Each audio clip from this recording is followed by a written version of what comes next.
I know a place that's sound and safe for us now. No need to hide or say goodbyes, leave them out. Oke, standby, kamera ready, sound ready, 3, 2, 1, action. Bismillahirrahmanirrahim. Assalamualaikum warahmatullahi wabarakatuh. Perkenalkan, nama saya Anis Sulistiani, salah satu mahasiswi dari Institut Asyukriyah, Prodi PGM 5 Sore. Di dalam mata kuliah kajian SKI ini dengan dosen pengaku saya, Ustazah Siti Rohani MPD. Kali ini saya akan menjelaskan bagaimana dakwah Rasulullah di kota Mekah dan strategi apa yang Rasulullah ambil di kota Mekah tersebut, dan juga ada apa hikmah yang dapat kita pelajari, yang dapat kita ambil di dalam dakwah Rasulullah di kota Mekah ini. Seperti itu. Baik teman-teman, langsung kita mulai aja. Di sini ada muncul pertanyaan nih, kenapa ada dakwah Rasulullah di kota Mekah sih? Nah, dijawab di dalam sejarah Islam bahwa dakwah Rasulullah Muhammad SAW itu diawali dengan periode yang penuh tantangan. Jadi di tengah dominasi kepercayaan animisme dan politisme di Mekah, Rasulullah itu memulai penyebaran Islam secara sembunyi-sembunyi. Jadi apa itu kepercayaan animisme dan politisme? Jadi kalau kepercayaan animisme itu adalah kepercayaan yang dia meyakini, mempercayai adanya roh nenek moyangnya. Tetapi kalau misalnya kepercayaan politisme itu adalah kepercayaan dia menyembah selain Allah Subhanahu wa taala, itu misalnya menyembah dewa, lalu patung-patung dan sebagainya. Itu kepercayaan politisme. Jadi strategi ini dipilih sebagai upaya bagaimana untuk melindungi diri dan juga para pengikut pertamanya dari tekanan dan permusuhan kaum Quraisy. Dakwah sembunyi-sembunyi ini menjadi fondasi atau utamanya yang kuat bagi pertumbuhan Islam di masa-masa awal, sekaligus menguji iman dan juga kesabaran para sahabat Nabi Muhammad dalam berdakwah di kota Mekah selama 13 tahun. Seperti itu. Jadi awal mula dakwah juga sudah sangat berat dakwahnya. Bahkan ini juga menjadi fondasi yang kuat dan juga kokoh di dalam pertumbuhan Islam di masa-masa awal. Seperti itu teman-teman. Selanjutnya,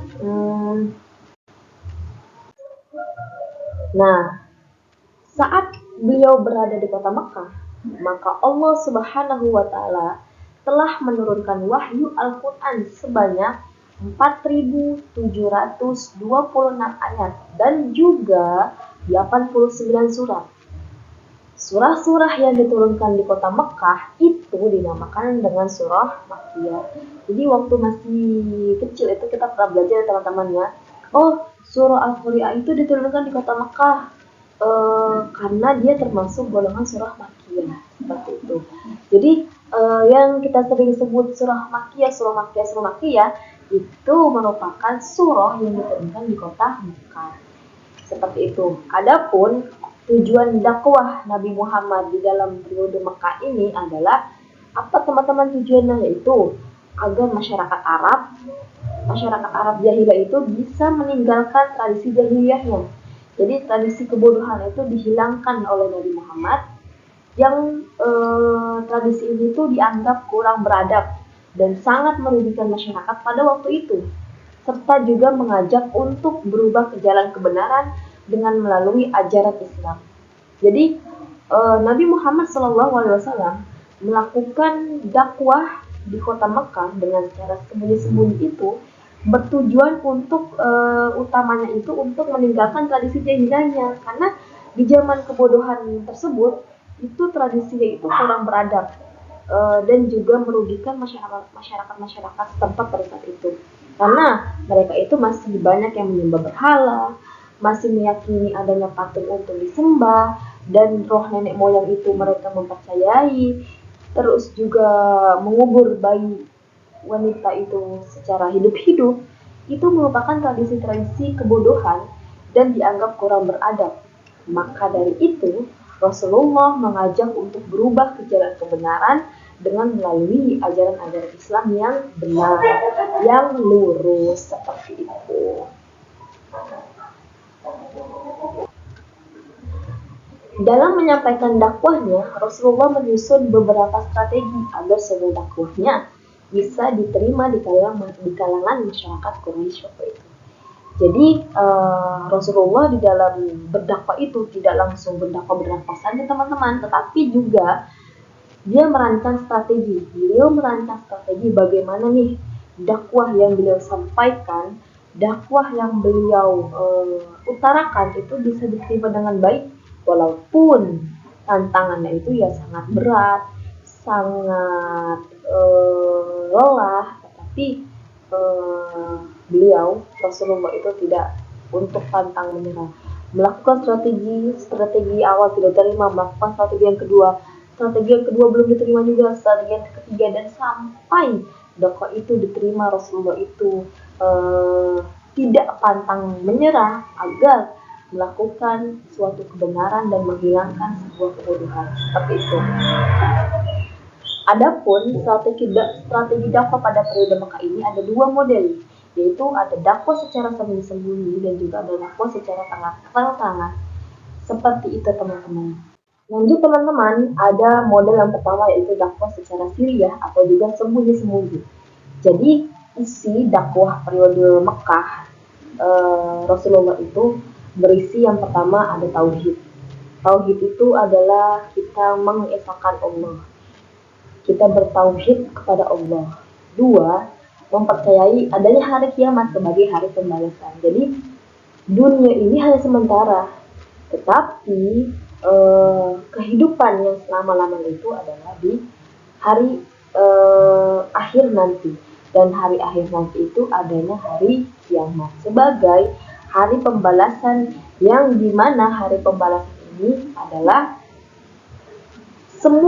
segala sesuatu yang kita kerjakan di dunia itu ada balasannya nanti pada saat hari akhir seperti itu. Yang ketiga, mengajak manusia untuk mensucikan jiwanya, dan yang terakhir itu adalah memperkokoh persatuan dan juga persaudaraan seperti itu. Ini merupakan keempat isi dakwah Rasulullah di Mekah pada saat dakwah secara sembunyi-sembunyi seperti itu. Kemudian dalam periode Mekah ini, selain Rasulullah, maka dakwah ini juga dilakukan oleh sahabat dekatnya. Siapa sahabat dekatnya Nabi Muhammad? Yaitu adalah Abu Bakar As-Siddiq. Sehingga banyak sahabat dekatnya akhirnya bisa memeluk agama Islam. Jadi Rasulullah berdakwah di kota Mekah dengan secara sembunyi-sembunyi ini tidak hanya sendiri, tetapi ditemani dengan sahabatnya, yaitu Abu Bakar As-Siddiq. Sehingga dengan bantuan Abu Bakar As-Siddiq ini, banyak sahabat-sahabatnya itu memeluk dan masuk agama Islam seperti itu. Adapun orang-orang yang masuk karena ajakan dari Abu Bakar As-Siddiq itu, diantaranya siapa teman-teman? Ada Abdul Ammar, ada Abu Ubaidah, ada juga Utsman bin Affan, Zubair bin Awam juga ada Sa'ad bin Abu Waqqas, dan terakhir itu ada Thalha bin Ubaidillah. Jadi sahabat-sahabat ini yang bisa masuk ke dalam agama Islam itu karena jalur atau juga ajakan dari Abu Bakar As-Siddiq seperti itu. Akhirnya Rasulullah itu menerima wahyu Quran surah Al-Mudaththir ayat 1 sampai dengan 7. Izin membacakan teman-teman. A'udzubillahi minasyaitonirrajim. Bismillahirrahmanirrahim. Ya ayyuhal muddatsir.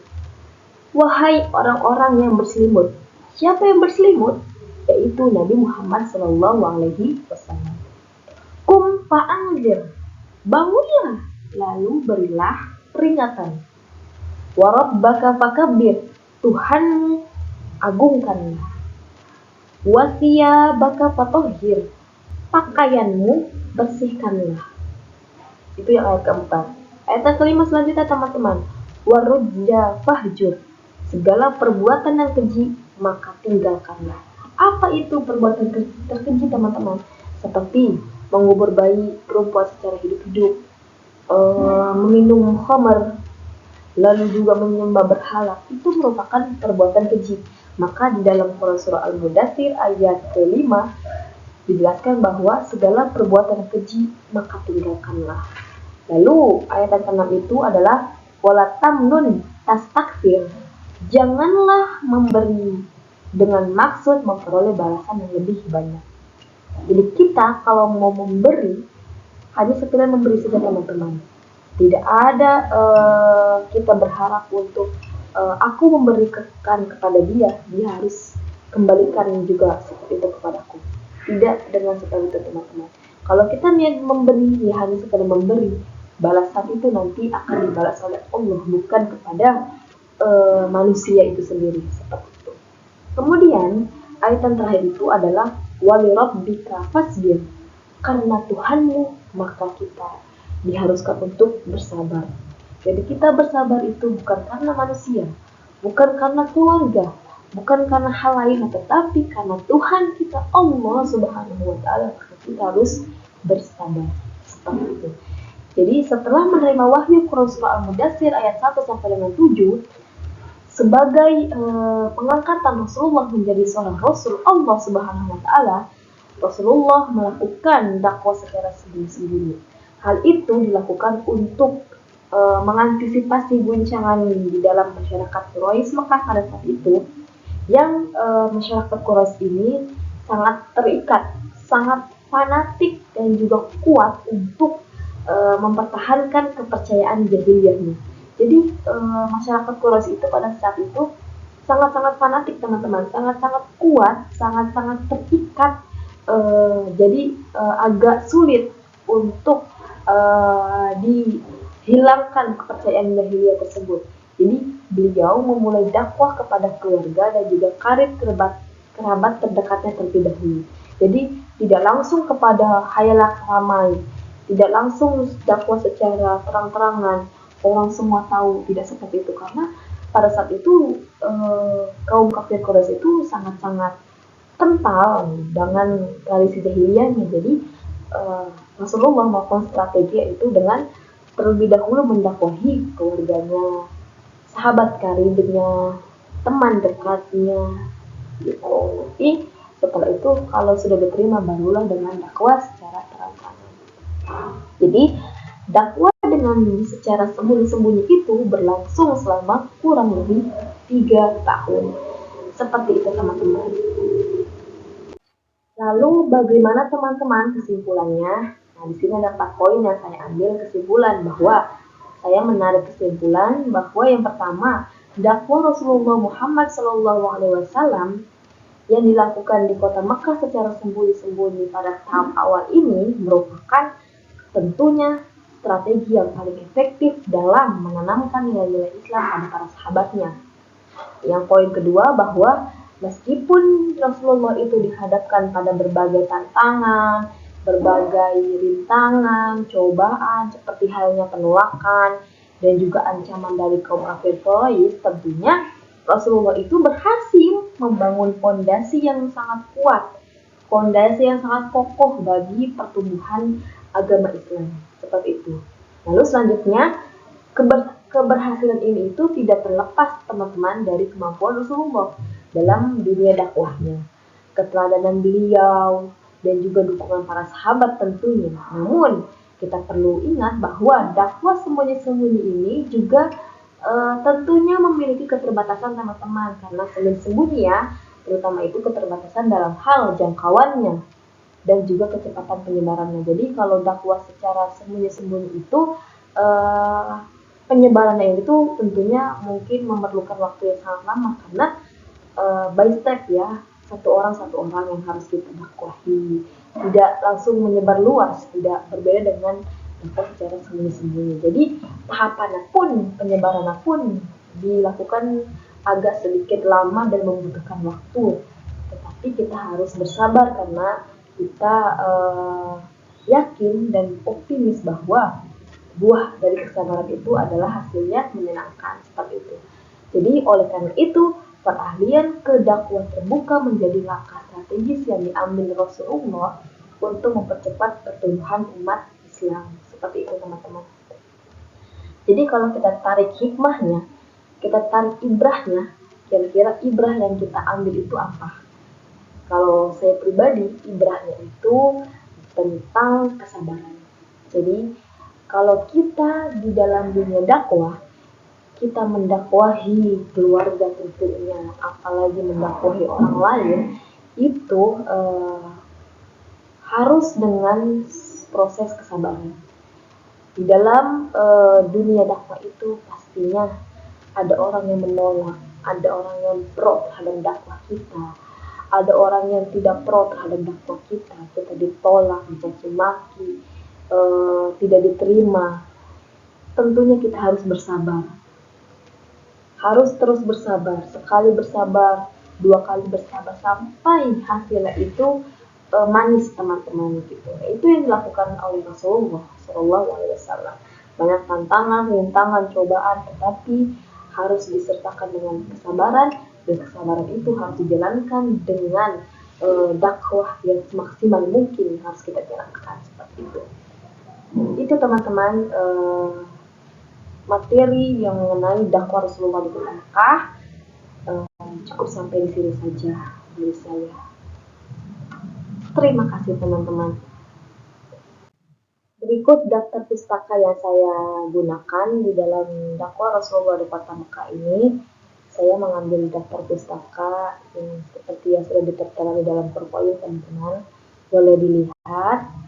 Nah, ini daftar pustaka saya yang saya gunakan. Alhamdulillahirrabbilalamin. Telah usai sudah materi yang saya sampaikan mengenai dakwah Rasulullah di kota Makkah dengan cara sembunyi-sembunyi. Terima kasih dari saya Anggi Sulistiani. Semoga materi yang saya sampaikan dari awal hingga ujung saat ini bermanfaat bagi kita semua. Tentunya kita bisa dapat mengimplementasikan, mengajarkan kepada anak didik kita nantinya, utamanya adalah untuk diri kita sendiri. Terima kasih dari saya. Assalamualaikum warahmatullahi wabarakatuh.